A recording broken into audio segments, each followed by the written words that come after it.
Hello दोस्तों, कैसे हैं आप सब। स्वागत है आपका हमारे एक नए वीडियो में। तो आज की इस वीडियो में हम बात करने वाले हैं एक ऐसे इंसान की जिन्होंने जीरो से स्टार्ट किया और रिलायंस इंडस्ट्री नाम का एक बहुत बड़ा साम्राज्य निर्माण किया है हमारे देश में। लेकिन आगे बढ़ने से पहले आपने अगर हमारे चैनल को सब्सक्राइब नहीं किया, लाइक नहीं किया, तो पहले लाइक और सब्सक्राइब कीजिएगा।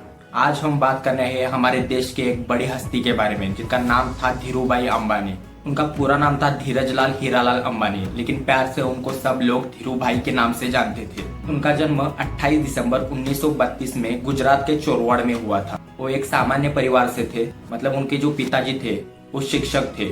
शिक्षक के घर में वो पैदा हुए थे। उनको पिताजी को 5 संतानें थी। धीरूभाई अंबानी तीसरे नंबर पर थे। परिवार बड़ा था लेकिन इनकम बहुत कम थी। जब वो स्कूल में पढ़ते थे तो कभी कभी मेले में जाकर पकोड़े या भजिया बेचते थे। कभी किसी इंसान ने उसको पूछा था कि इतने बड़े अच्छे घर से हो तो ऐसा काम क्यों कर रहे हो, जाओ जाकर पढ़ाई वढ़ाई करो। तो उन्होंने उनको कहा कि कोई भी धंधा छोटा या बड़ा नहीं हो। इससे आपको ये पता चलता है कि धंधे के प्रति उनका कॉन्फिडेंस क्या था। उन्होंने मैट्रिक तक की पढ़ाई की और उसके बाद अपने भाई रामनेक लाल जी के पास यमन में चले गए। यमन के एडन शहर में 300 रुपए प्रति महीने की नौकरी उनको लगी पेट्रोल पंप पे। कंपनी का नाम था एबीसी एंड कंपनी। वहाँ उनके काम का परफॉर्मेंस देख के उनको मैनेजर की नौकरी लगाई। लेकिन जब भी वो पेट्रोल पंप पर काम करते थे तब उनको एक बात पता चल गई। यमन में जो सिक्के चलते थे रियाल के, तो उनमें जो चांदी थी उनकी वैल्यू उस सिक्के से ज्यादा थी। तो उनको कमाई का जरिया पता चल गया। उन्होंने सिक्के इकट्ठा करने शुरू कर दिए और उनको पिघला कर वो जहाँ पर भी उसकी डिमांड थी, चांदी की डिमांड थी, उस देश में वो बेचने लगे, एक्सपोर्ट करने लगे। 2, 3, 4 महीने लगातार एक काम करने लगे और जब तक वहाँ के सरकार को, यमन के सरकार को ये बात पता चलती, वो इंडिया वापस लौट आए क्योंकि वो काम था तो वो इलीगल था। 1954 में वो इंडिया में वापस आ गए और उसके बाद मुंबई में आकर 1958 में अपने चचेरे भाई के साथ मिलकर उन्होंने रिलायंस कमर्शियल कारपोरेशन की शुरुआत की। कंपनी इतनी भी बहुत बड़ी नहीं थी। एक टेबल 2 कुर्सियों के साथ उन्होंने कंपनी चालू की। 10 बाय 10 के कमरा किराया का लिया हुआ कमरा था, लेकिन उनके सपने जो थे बहुत बड़े थे। जो उनकी कंपनी थी रिलायंस कमर्शियल कारपोरेशन, वो अदरक, हल्दी, कपड़ों और मसालों का व्यापार करती थी। उनको एक्सपोर्ट करती थी, निर्यात करती थी बाकी देशों में। उसके बाद कंपनी चलने लगी, प्रॉफिट होने लगा। बहुत सारे लोग आए उनको दबाने के लिए, उनकी कंपनी बंद करवाने के लिए, लेकिन वो तभी भी हार नहीं बने क्योंकि उनका नाम था धीरूभाई अंबानी।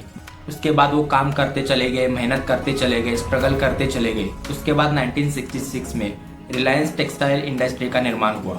गुजरात के नरोड़ा में ये स्थापन हुआ था और वहाँ पर वो कपड़ों का व्यापार करते थे, टेक्सटाइल बनाते थे, पॉलिस्टर से कपड़ा बनाते थे। और बाद में 1975 में उनका एक ब्रांड बहुत बड़ा चलने लगा जिसका नाम था विमल। टीवी पर या सभी सोशल मीडिया पर, वहाँ पर तो सोशल मीडिया था नहीं, लेकिन टीवी पर या फिर बहुत जगह पर उनके एडवर्टाइज चलने लगी। बहुत बड़े बड़े सेलिब्रिटीज उनकी एडवर्टाइज करने लगे। विमल, ओनली विमल नाम से एक एडवर्टाइज चलता था टीवी पर उस जमाने में।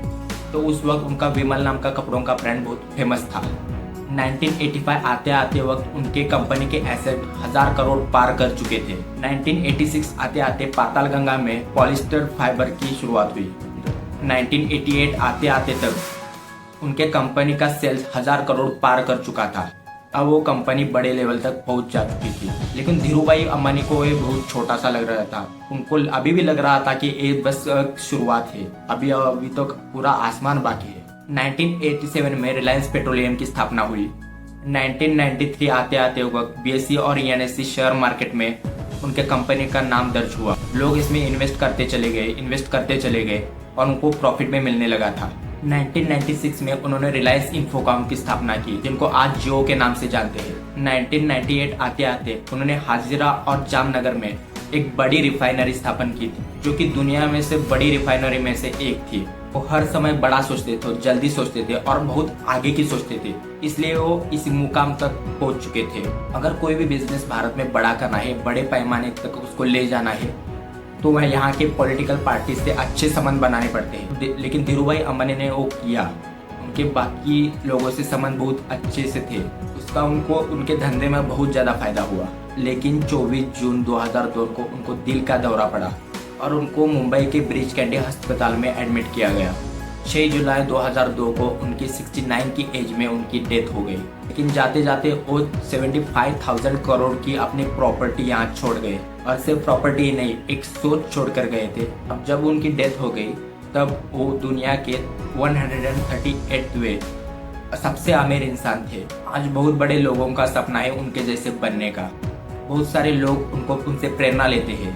उन्होंने हमेशा देश को आगे बढ़ाने की सोचा, और आज उनके बेटे अनंत अंबानी और मुकेश अंबानी भी उनकी सोच को ही आगे बढ़ा रहे हैं। तो अगर आप भी जीवन में कुछ करना चाहते हो तो अच्छी सोच लेके बाहर निकलो और दिल से मेहनत करो, तब तो आप अपने मुकाम पर जरूर हासिल करोगे।